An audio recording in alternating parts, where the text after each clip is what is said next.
Hey guys, ಎಲ್ರಿಗೂ ನಮಸ್ಕಾರ. Welcome back to saga stories. Just in we are getting a big breaking update regarding Shreyas Iyer. Shreyas ಅಯ್ಯರ್ಗೆ injury ಆಯಿತು. ಅವರು ಆ ಪಕ್ಕೇನ ಹಿಡ್ಕೊಂಡು ಗ್ರೌಂಡಿಂದ ಬಿಟ್ಟಿದ್ದು ಎಲ್ಲರಿಗೂ ಗೊತ್ತಿರುವಂಥ ವಿಚಾರನೇ. ಸೊ ಇದು ರಿಲೇಟೆಡು ಅಪ್ಡೇಟು ಏನಾಗಿದೆ ಶ್ರೇಯಸ್ ಅಯ್ಯರ್ಗೆ ಅಪ್ಕಮಿಂಗ್ ಮ್ಯಾಚಸಲ್ಲಿ ಅವೈಲೇಬಲ್ ಇರ್ತಾರ. ಇನ್ನು ಬರುವಂಥದ್ದು ಸೌತ್ ಆಫ್ರಿಕಾ ಎಗೇನ್ಸ್ಟು ನಮಗೆ ODI ಸೀರೀಸ್ ಬರ್ತಾ ಇದೆ.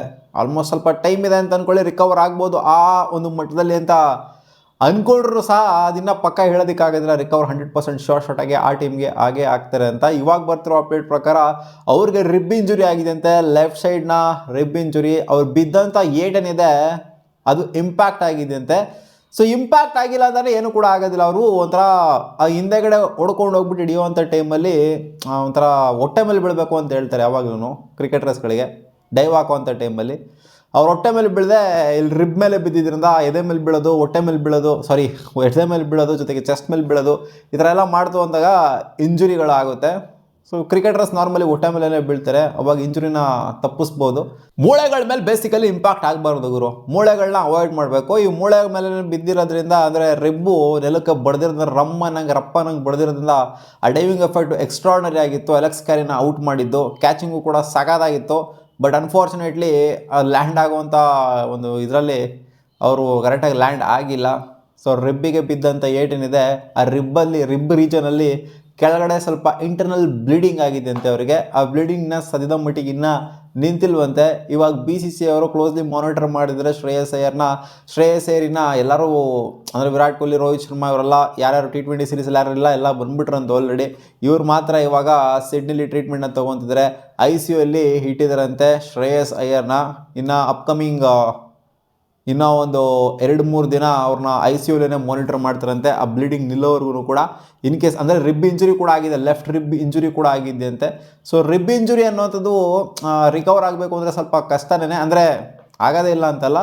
ಇವಾಗ ನೆಕ್ಸ್ಟ್ ಸೀರೀಸ್ ಅಪ್ಕಮಿಂಗ್ ಸೀರೀಸ್ ಏನು ಬರ್ತಾ ಇದೆ ಅಷ್ಟು ಬೇಗ ಆಗೋದು ಕಷ್ಟ ಅನ್ನೋ ಥರ ಕಾಣಿಸ್ತಾ ಇದೆ. ಅಂದರೆ ಸೌತ್ ಆಫ್ರಿಕಾ ಅಗೇನ್ಸ್ಟ್ ಏನು ಬರ್ತಿದೆ, ಸೊ ಅಷ್ಟರಲ್ಲಿ ರಿಕವರ್ ಆಗೋದು ನನಗೇನೋ ಕಷ್ಟ ಥರ ಕಾಣಿಸ್ತಿದೆ. ಆ್ಯಂಡ್ ಅವ್ರ ಜಾಗದಲ್ಲಿ ಬೇರೆಯವರು ಕೂಡ ಆಡುವಂಥ ಸಾಧ್ಯತೆ ಇರುತ್ತೆ. ಯಾರು ಬೇಕಾದ್ರೂ ಆಡ್ಲಿಗರು ರಿಕವರ್ ಆಗಲಿ, ಯಾಕಂದರೆ ಸೀರಿಯಸ್ ಇಂಪ್ಯಾಕ್ಟ್ ಆಗಿರೋದ್ರಿಂದ, ಇದು ICUಲಿ ಅಡ್ಮಿಟ್ ಆಗಿರೋದ್ರಿಂದ ಅವರು ಖಂಡಿತ ಶ್ರೇಯಸ್ ಅಯ್ಯರ್ ಅವರ ಫ್ಯಾನ್ಸ್ಗಳಿಗೆ ಇದು ಬ್ಯಾಡ್ ನ್ಯೂಸ್. ಏನಕ್ಕೆ ಅಂದರೆ ಶ್ರೇಯಸ್ ಅಯ್ಯರ್ಗೆ ಸಲಿಗುರು ಇಂಜುರಿ ಆಗೋದು, ಸಖತ್ ಫಾರ್ಮಲ್ಲಿ ಇರ್ತಾರೆ, ಇಂಜುರಿ ಆಗ್ಬಿಡ್ತಾರೆ, ಮತ್ತೆ ಹೋಗ್ಬಿಟ್ಟು IPL ಆಡ್ಕೊಂಡು ಡೊಮ್ಯಾಸ್ಟಿಕ್ ಆಡ್ಕೊಂಡು ಸಖತ್ ಫಾರ್ಮಿಗೆ ಬರ್ತಾರೆ, ಮತ್ತೆ ಇಂಡಿಯನ್ ಟೀಮಿಗೆ ಬರ್ತಾರೆ. ಅದು ಹೆಂಗೋ ಇಂಜುರಿ ಆಗ್ಬಿಡ್ತು ಗುರು ಇವ್ರಿಗೆ.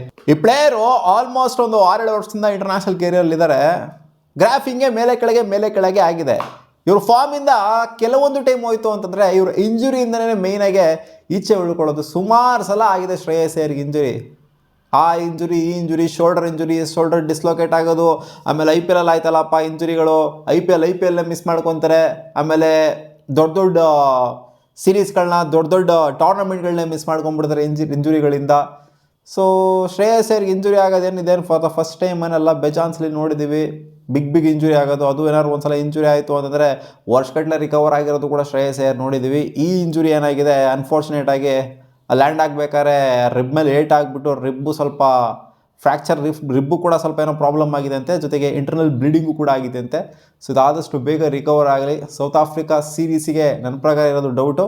ಸೊ ಸೀರೀಸ್ ಆಗಿಲ್ಲ ಅಂತಂದ್ರೂ ಕೂಡ ಆದಷ್ಟು ಬೇಗ ರಿಕವರ್ ಆಗಲಿ. ಯಾಕಂದರೆ ಮುಂಚೆನೇ ಅವರು ಸ್ವಲ್ಪ ಏನೋ ಪ್ರಾಬ್ಲಮ್ ಇತ್ತು, ಅವರಿಗೆ ಸ್ಪೈನ್ ಏನೋ ಪ್ರಾಬ್ಲಮ್ ಇತ್ತು ಶ್ರೇಯಸ್ ಅಯ್ಯರ್ಗೆ. ಅದಕ್ಕೋಸ್ಕರ ಅವ್ರು ಲಾಂಗರ್ ಫಾರ್ಮ್ಯಾಟ್ನ ಆಡೋದಿಲ್ಲ ಅಂತ ಹೇಳಿದರು.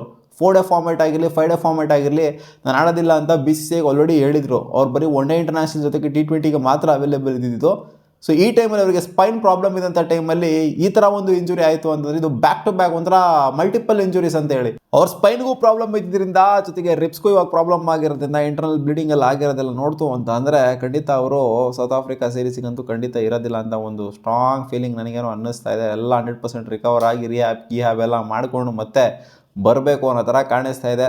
ಸೊ ಇನ್ನೇನು ಹೇಳಬೇಕು, ಆದಷ್ಟು ಬೇಗ ರಿಕವರ್ ಆಗಿ ಬರಲಿ ಶ್ರೇಯಸ್ ಅಯ್ಯರ್. ಯಾಕಂದರೆ ಒಳ್ಳೆ ಪ್ಲೇಯರ್. ಈ ಥರ ಬರೀ ಇಂಜುರಿಗಳು ಅವ್ರ ಕೆರಿಯರಲ್ಲೇ ಫುಲ್ಲು ಇಂಜುರಿ ಎಷ್ಟು ಇಂಜುರಿ ನೋಡ್ಕೊಂಬಂದ್ಬಿಟ್ಟು ಅವರು ಬೇಸ ತೊಗೊಬಿಟ್ಟಿರ್ತಾರೆ ಇಂಜುರಿಗಳಿಂದ ಅವರು.